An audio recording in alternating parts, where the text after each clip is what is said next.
കുറേ ജീവിച്ചിരിക്കുന്ന ഞങ്ങളെപ്പോലത്തെ കുറേ ആളുകൾ എന്താ പറയുക, നമ്മൾ ഈ ഗതി കിട്ടാത്ത പ്രേതങ്ങളൊക്കെ അലയുന്ന പോലെ ഞങ്ങളിങ്ങനെ അങ്ങോട്ടും ഇങ്ങോട്ടും രാവിലെ ആവുന്നു രാത്രിയാവുന്നു, രാവിലെ ആവുന്നു രാത്രിയാവുന്നുള്ള ആ ഒരു കണ്ടീഷനിൽ ജീവിച്ചു പോവുക. വളരെ പ്രയാസകരമായിട്ടുണ്ട്. ഭക്ഷണത്തിന് പ്രയാസപ്പെടുന്ന ആളുകളുണ്ട്. ഇന്നിപ്പോൾ ഇതാക്കുന്ന പഞ്ചായത്ത് നമ്മൾ CDSന്റെ ഓഫീസിൽ വെച്ചിട്ട് ഭക്ഷണകൂപ്പം കൊടുക്കുന്നുണ്ട്. ഇന്ന് അവിടെ അത്രയും ആളുകളോട് പോയിട്ട് ക്യൂ നിന്നിട്ടായിരിക്കും അത് മേടിക്കുക. അത് വളരെ പ്രയാസമാണ്. ശരിക്കും ഞങ്ങൾ ഈ പ്രദേശം എന്നുണ്ടെങ്കിൽ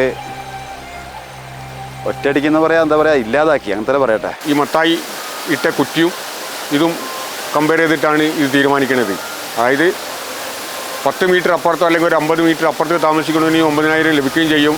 ആ 50 മീറ്റർ ഇപ്പുറത്ത് താമസിക്കണേ എനിക്ക് പിന്നെ 9,000 രൂപ ഒരു ആനുകൂല്യം ലഭിക്കാതെയും വരുമ്പോൾ ഈ ആളുകൾ തമ്മിൽ ഒരു അകലം, മാനസികമായിട്ട് തന്നെ ആളുകൾ തമ്മിൽ തന്നെ ഒരു അകലം വരുന്നൊരു സാഹചര്യമുണ്ട്. അത്രയും ആളുകൾ നമുക്ക് നഷ്ടപ്പെട്ടിട്ടുണ്ടെങ്കിൽ ആ കല്ലൊരിക്കലും ഒരു മാനദണ്ഡമല്ല. എൻ്റെ വീടും ഈ കുറ്റിയും തമ്മിൽ, ഈ മത്തായി കമ്മീഷൻ അടിച്ച കുറ്റിയും തമ്മിൽ ഇപ്പോൾ ഞങ്ങൾ ഈ ഭാഗത്ത് താമസിക്കുന്ന ആളുകളെ ഒരു 2 മീറ്റർ 2.5 മീറ്റർ 3 മീറ്റർ വ്യത്യാസത്തിലാണ് ഇപ്പോൾ ഞങ്ങളൊക്കെ ഉള്ളത്. അതായത് ഇപ്പോൾ ഞങ്ങളുടെ കുറ്റീൻ്റെ പുറത്തായതുകൊണ്ട്, കുറ്റീൻ്റെ പുറത്ത് ജീവിക്കുന്ന ആയതുകൊണ്ട് ഞങ്ങൾക്കൊരു സർക്കാരിൻ്റെ ആനുകൂല്യങ്ങളോ കാര്യങ്ങളോ ഒന്നും ഞങ്ങൾക്കില്ല. എല്ലാം നിഷേധിക്കപ്പെടുക. റാട്ടപ്പാടിയൊക്കെ ഉള്ള ആളുകൾ താമസിക്കുന്ന പാടീൻ്റെ ഒരു 2 മീറ്റർ ഡിസ്റ്റൻസിലൊക്കെയാണ് ആ കല്ലുള്ളത്. എന്ത് വിശ്വസിച്ചിട്ടാണ് ഇനി അവിടുത്തെ ആളുകളവിടെ പോയി താമസിക്കേണ്ടത്? എന്നെക്കൊണ്ട് കഴിയില്ല. അത്രയും വലിയൊരു ദുരന്ത ഭൂമിയിലൂടെ നടന്നു പോയിട്ട് എൻ്റെ വീട് അവിടെ ഉണ്ട് എന്നുള്ള ഒറ്റ കാരണത്താൽ അവിടെ താമസിക്കുക എന്ന് പറയുന്നത് അംഗീകരിക്കാൻ കഴിയില്ല എന്ന് തന്നെയാണ് പറയാനുള്ളത്. മത്തായി സാറ് വന്ന് നമുക്ക് കല്ല് കുത്തിയിരിക്കുന്നത് നമ്മളെ വീടിൻ്റെ അരികിലാണ്. തൊട്ടടുത്ത പാടി അതിൽ ഉൾപ്പെട്ടിട്ടുണ്ട്. ഞങ്ങളെ പാടിയൊന്നും ഞങ്ങളതിൽ ഉൾപ്പെട്ടിട്ടില്ല. വീടിൻ്റെ അരികിലാണ് കല്ലുകൊണ്ട് കുത്തിയിരിക്കുന്നത്. എന്തിൻ്റെ അടിസ്ഥാനത്തിലായി ഞങ്ങളവിടെ തിരിച്ചു പോകേണ്ടി വരുമോ എന്താണെന്നുള്ളത് ഞങ്ങൾക്കറിയില്ല. സർക്കാരിൻ്റെ ലിസ്റ്റിലാണ് ഞങ്ങൾ പെട്ടിട്ടില്ല. കാരണം എന്ന് വെച്ചാൽ തൊട്ടടുത്തുള്ള വീട് ഉൾപ്പെട്ട് ഞങ്ങളതിൽ ഉൾപ്പെട്ടിട്ടില്ല.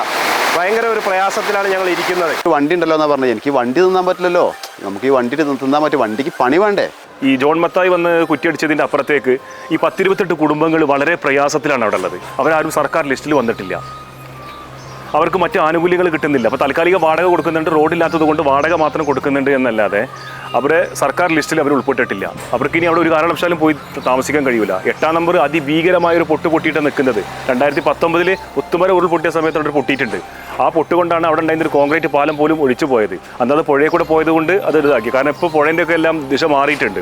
അത് സംഭവിച്ചു കഴിഞ്ഞാൽ എന്ത് സംഭവിക്കും എന്നുള്ളത് പറയാൻ കഴിയില്ല. കാരണം അത്രയും പാവങ്ങൾ അവിടെ വളരെ പ്രയാസത്തിലാണ് നിൽക്കുന്നത്. അവരാരും സർക്കാർ ലിസ്റ്റിൽ പെട്ടിട്ടില്ല.